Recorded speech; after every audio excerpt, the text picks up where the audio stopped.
Hi friends, நம்ம இன்னைக்கு பால் பாயசம் தான் ஃப்ரெண்ட்ஸ் பண்ண போகிறோம். அது எப்படி பண்ணுறது நம்ம இன்னைக்கு இந்த வீடியோவில் பார்க்க போகிறோம். இப்போ நான் கொஞ்சம் ஜவ்வரிசியை சுடு தண்ணியில் வேகிறதுக்காக போட்டிருக்கேன். ஜவ்வரிசினா வேகலை, அப்படியே கல்லாக தான் கிடக்கு, அது நல்லா வேகணும்.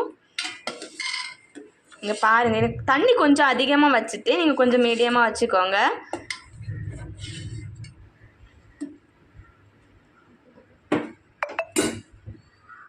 ஃப்ரெண்ட்ஸ், இன்னொரு சைடு வந்து நான் பாலை பொங்க வச்சுருந்தேன். பாலில் வந்து நான் சர்க்கரையெல்லாம் போட்டுட்டேன். இப்போ வந்து சேமியா ஆட் பண்ண போகிறேன்.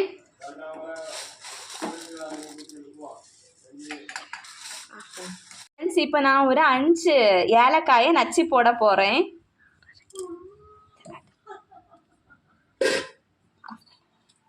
நான் இப்போ ஜவ்வரிசியை தனியாக வேக வச்சுட்டேன்.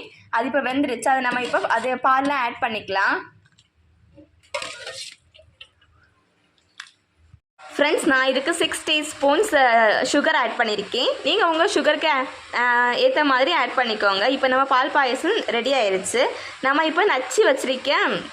நான் வந்து ஏலக்காய் வந்து பொடி பண்ணி வச்சுருந்தேன்ல, நான் காட்டினேன்ல, அந்த ஏலக்காய் பொடியை நம்ம இப்போ இந்த பாயசத்தில் ஆட் பண்ணிக்கலாம். அப்போ தான் கொஞ்சம் ஸ்மெல்லாம் அப்படியே கொஞ்சம் நறுமணமாக இருக்கும். நான் இப்போ பொடி பண்ணி வச்சுருக்கேன் ஏலக்காய். ஃப்ரெண்ட்ஸ், நம்ம இப்போ இதை இந்த பால் பாயசத்தில் ஆட் பண்ணிக்கலாம். இப்போ ஒருக்கா எல்லாத்தையுமா கிளறி விட்டுக்கலாம். அவ்வளோதான் ஃப்ரெண்ட்ஸ், நம்ம பால் பாயசம் ரெடி ஆயிடுச்சு. வீடியோ பிடிச்சிருந்தா சப்ஸ்கிரைப் பண்ணுங்கள், லைக் பண்ணுங்கள். தேங்க்யூ.